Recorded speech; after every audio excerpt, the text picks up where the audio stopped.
A lot of you know that I have a little dog named Tucker. If you've been in my Sunday school class, or you have been into my youth group or college Bible study, you know that I'm not real fond of my dog named Tucker.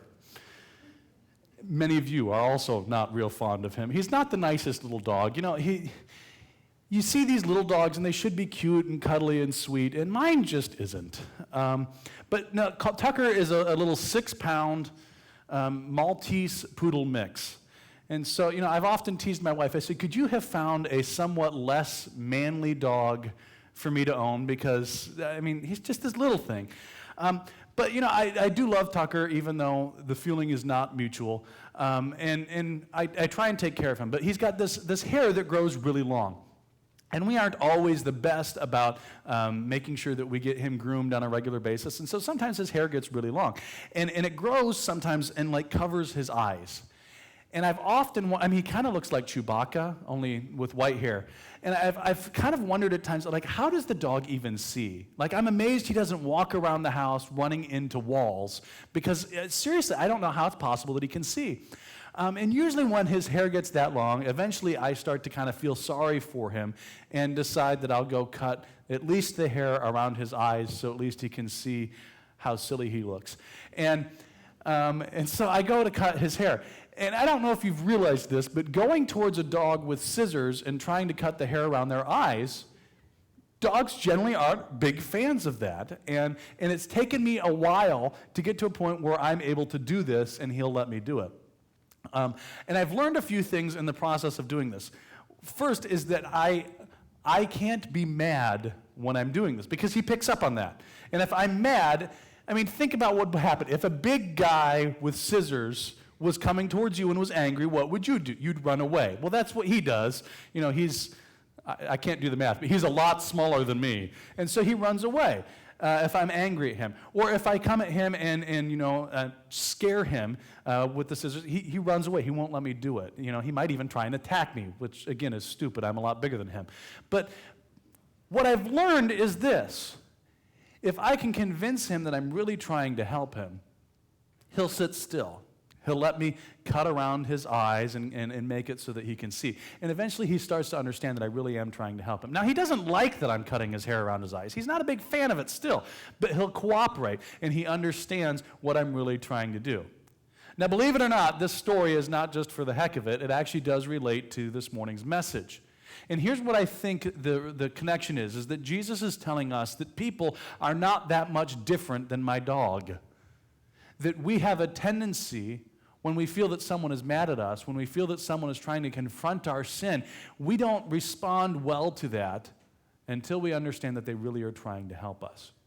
And I think what Jesus is telling us is that we have to be careful in the way that we approach other people, that we need to communicate what people need to change in their lives, not in an angry way, not in a condemnatory way, but in a loving way. Because people will not listen to what we have to say until they understand that we are coming from a place of love. Now, the passage that we're reading this morning contains probably one of the most well-known and most often quoted verses in the Bible. And it's usually quoted in the King James Version for whatever reason. It just sounds cooler in the King James Version. And the way that the King James Version renders the first part of this passage is this: judge not, lest ye be judged. And people tend to quote that anytime. People always, anybody says something that is at all negative, and people respond back, well, the Bible says, judge not, lest ye be judged. Yes, but what we're going to see is that there's more to the story than just those words. So let's dig right in and let's see what Jesus says. And of course, I'm not reading from the King James Version. I'm reading from the New Living Translation. And this is what Jesus says in verses 1 and 2. He says, do not judge others, and you will not be judged. For you will be treated as you treat others. The standard you use in judging is the standard by which you will be judged. Now, as I said, a lot of people take this verse and they build a theology off of it, which is basically this, that nobody's allowed to tell anybody else that what they're doing is wrong. And our society has really latched onto this, because if there's anything that is wrong in our society, the one thing that we can all agree on is that nobody is supposed to be intolerant. And the irony is that, of course, in order to tell someone that they are intolerant, you have to judge them. But we say this, people say this all the time. And I hear this quoted from people, often from non-Christians, probably more so than from Christians. Well, Jesus says, don't judge. And yes, as you can clearly see, those words come out of Jesus' mouth, but it's not the whole story. One of the things that is really important in interpreting the Bible, as well as in just interpreting anybody, is to pay attention to context. We have to pay attention to where things, the context in which something appears. And if we just take something out of context, we can make somebody say whatever we want. Politicians are really aware of this. Politicians know that in our society today, anything that they say is going to be recorded. They can't say anything without it being recorded in some way. And what politicians have to deal with is people who oppose them, people who would seek to make them look bad, take part of what they say, and then they replay that part over and over and over again. And they take a small portion of what they said out of context and say, look at what this person believes. And sometimes politicians say things, and yes, they believe stupid things. But other times, they're being treated unfairly. That what happened is they go, you don't understand. Yes, those words came out of my mouth, but that's not what I meant. You got to get the whole conversation here in order to really understand what I was saying. And we've all experienced that, where people, you got to say, no, you got to understand what I was saying, the big picture here. That's true with the Bible as well. That we can't just take some of Jesus' words and pull them out of their context and say, well, this is what Jesus says. We need to look and see the big picture. And in this case, it's not hard to see the big picture of what Jesus is saying, and understanding that he's not saying we should never make judgments. If we go 5 verses down, we see what Jesus says in verse 6. He says, don't waste what is holy on people who are unholy. Don't throw your pearls to pigs. They will trample the pearls, then turn and attack you. Now, we're going to get a little to those verses a little bit later on, but we need to see something here. Clearly, Jesus is saying that if we aren't supposed to waste what is holy on people who are unholy, we have to know who is holy and who is unholy. How do we know that unless we have made some sort of a judgment? Jesus also says that some people are pigs. Well, that seems not very nice. But clearly, in order to know who the pigs are, we have to make some judgments, right? So clearly, Jesus isn't saying never make judgments. That's not what Jesus is saying. As a matter of fact, if you go a little bit further on in the Sermon on the Mount, just the same chapter, Jesus says, you know what? Here's how you can tell what a person is like. Watch the way that they live. The way that they live shows you what's in their heart. We see this throughout Scriptures. He's not saying make no judgments ever. So what is he saying? Well, here's what I think Jesus is saying. When we make judgments, we need to be consistent in the way that we do so. He says that the standard that we use will be used against us. The problem that we often face is that we tend to use different standards, judge people by different standards depending on who they are to us. We tend to have one standard that we judge the people that we like by. We have another standard that we judge people that we don't like by. And then we have a third standard by which we judge ourselves. Jesus says that's wrong. We should have one standard that is applied to everyone universally, whether we like them, whether we don't like them, or whether that person is us. He says we should judge fairly and accurately and consistently. And we say, well, how do we do that? What standard are we supposed to use? Well, hopefully you know the answer to that. The answer is in the unchanging, revealed Word of God. But even that is problematic because we have a tendency to emphasize the parts of the Bible that we like or the parts of the Bible that we don't struggle with, and de-emphasize or ignore the parts of the Bible that we don't like or the parts that we do struggle with. And so we tend to point out and make a big emphasis on the things that other people struggle with and not pay attention to the things that we struggle with. Jesus says that's wrong. He says we need to judge ourselves just as harshly as we judge the world around us. We need to be consistent in applying God's standard to our lives just as we would do to other people. So Jesus goes on and gives us an illustration of what this looks like in life.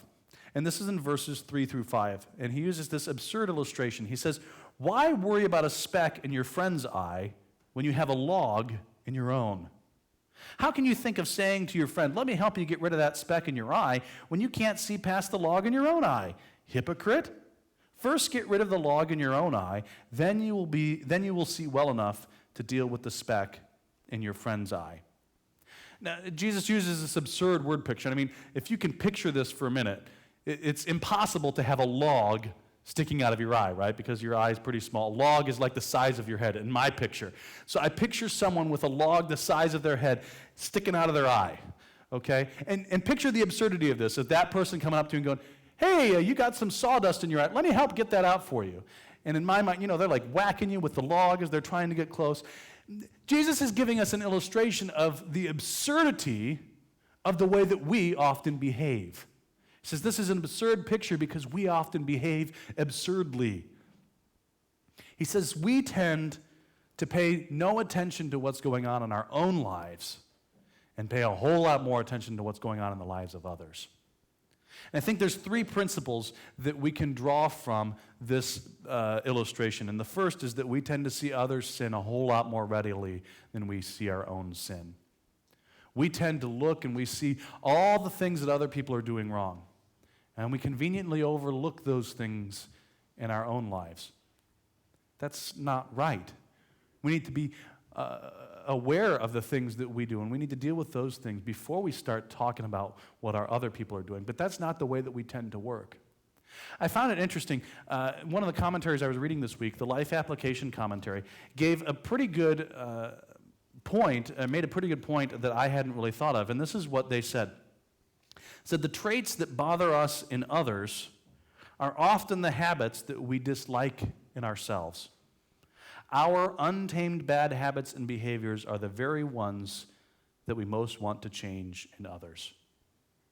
I mean, a lot of times we're sensitive to the stuff that we struggle with, right? And so when we see those things in others, we hate it so much in ourselves that we attack other people about it. The problem is that Jesus tells us we need to start by dealing with our own stuff before we start jumping on other people. That spotlight that we tend to shine on other people's lives, we need to start by shining in our own hearts. And we say, well, how do we do that? Because clearly, if we've got a log in our eyes and we don't see it, clearly we're missing something. We've kind of got a blind spot. And the answer is that blind spot is our own lives. And I think there's a couple ways that we learn to see the logs in our own lives. First is we listen to what other people tell us. You know what? Other people tend to see our logs pretty clearly. And the issue is that other people see something in our lives and we go, oh, come on, you're just being mean. Maybe they're being accurate. So maybe, first of all, we ought to listen to what other people say they see in our own lives, because sometimes they can see us more clearly than we can see ourselves. But the second thing is that I think we find the logs in our own life by looking intently into the Scriptures. The book of James tells us that the Scriptures are like a mirror for our lives, and when we look intently into the Scriptures, God reveals things to us about ourselves.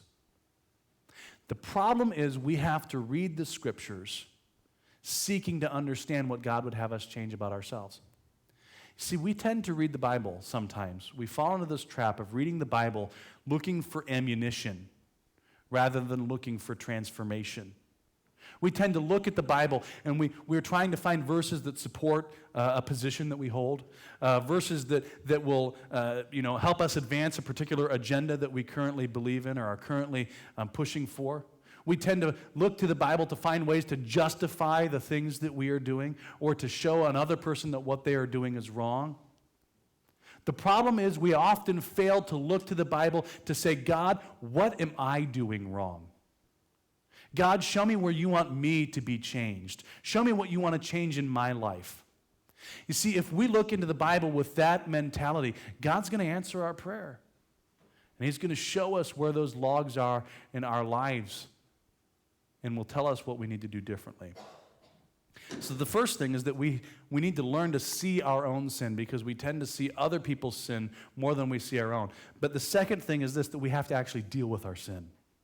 It's not enough to know that we've got a log in our eye. If we see the logs there, we ought to go and deal with it and take care of it. We need to deal with our own sin first. There's a couple of reasons for this. One is we really aren't much help to people until we have dealt with things ourselves. It's kind of like, coming to someone and saying, hey, I know that you struggle with this, and so do I. Let me tell you how to fix it. But you haven't figured it out in your own life yet. What makes you think you can figure it out in mine? Well, I don't know, but I've got it. That's the approach that we sometimes take, that we have this idea, well, I can't figure it out for my life, but I know what you need to do. Well, how arrogant and foolish is that? First of all, we need to start dealing with our own stuff. And we need to deal with it before we start trying to help other people deal with it. Once we have, now we actually have some help that we can offer people. And we probably are softened and we understand what they're dealing with a whole lot more once we've worked through it ourselves. But the second reason that we need to deal with our own sin before we start talking to other people about their sin is we have no credibility until we have dealt with our own sin.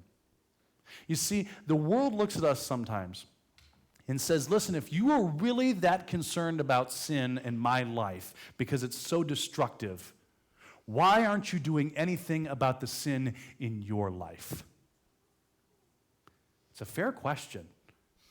I think it's accurate. And I thought about it this way. Imagine that you went in the doctor's office and you got on the scale and, the sparks flew off of it when the thing hit. And maybe that's just me. But you get on the scale and the doctors can tell that maybe you are carrying a little extra weight around the middle or other parts of your body than maybe you should be. And so the doctor comes in and he says, you need to understand, you are in that overweight category. And, there's all these dangerous things that happen because you're overweight and you need to lose weight. And if you don't, it's really bad for you. Now, you might be inclined to listen to the doctor, and I hope you would. But if the doctor himself is obese, it kind of loses some credibility, doesn't he? Because you go, oh, come on, doc.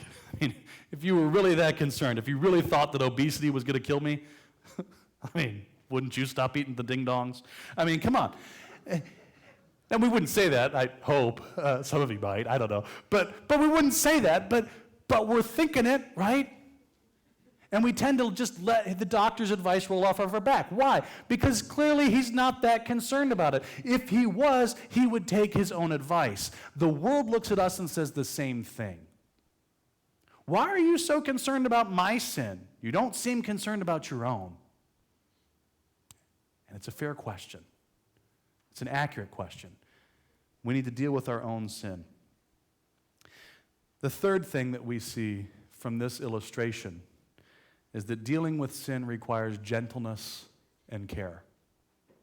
I love this illustration because it works so well.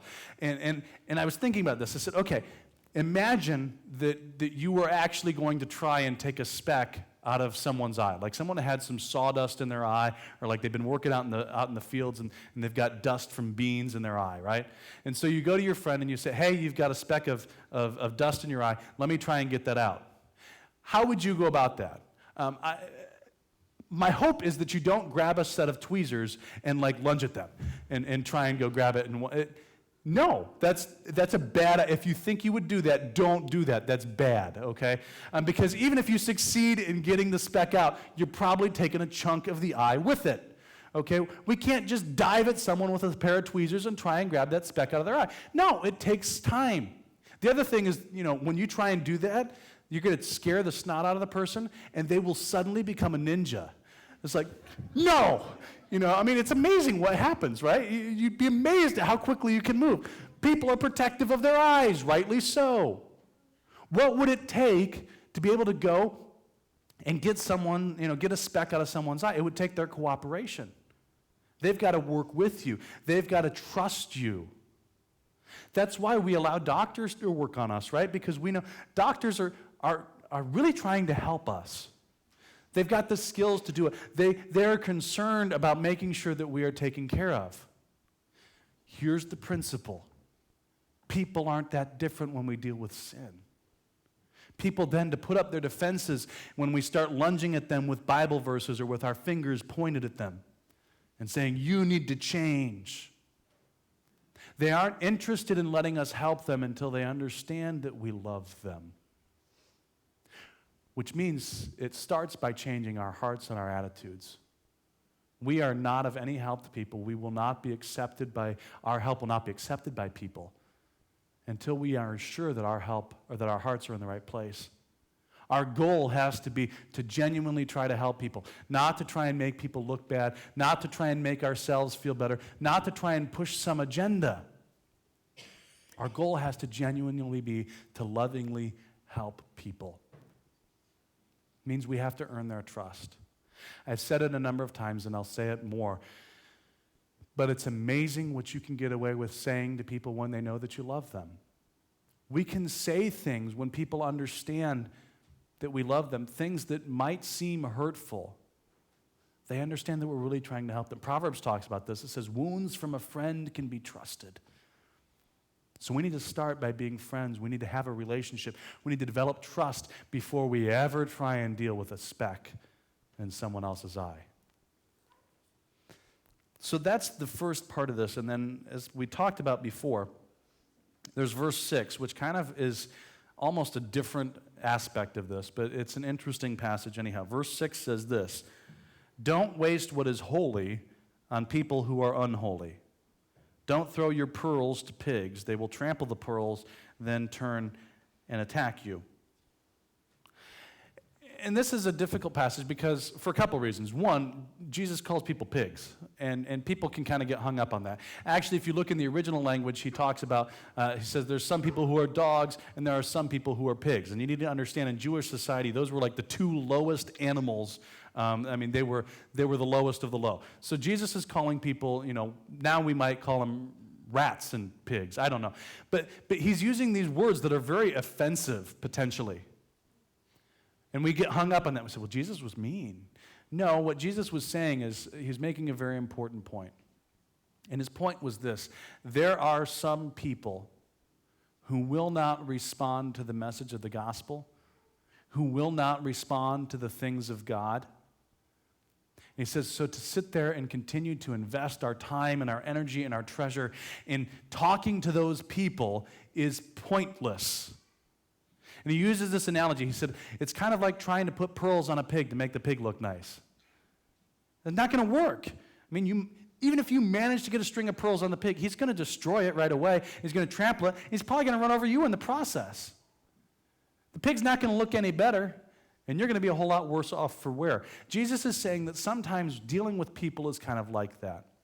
That sometimes there are people who are not going to listen to what we have to say. And he says, rather than continuing to waste your energy beating your head against a brick wall, sometimes it's best to walk away and use that energy on someone who's more receptive. Anytime I talk about this kind of concept, I always refer back to one of my favorite theologians whose name is Kenny Rogers. Yes, that Kenny Rogers. And Kenny Rogers wrote this great old hymn called The Gambler. Not a hymn at all. But he wrote this hymn, this song called The Gambler. And if you watch TV, he's in a commercial now where he actually sings this sometimes. But the chorus of the song The Gambler actually applies here.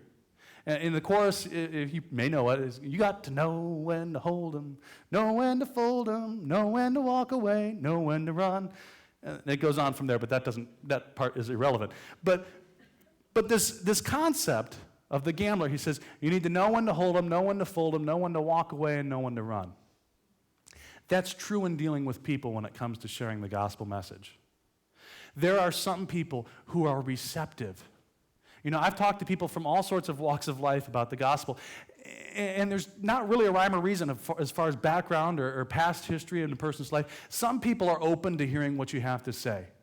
And those people, hold them, stay in there, keep talking to them, invest in them. Do what you can to try and explain the gospel message to them.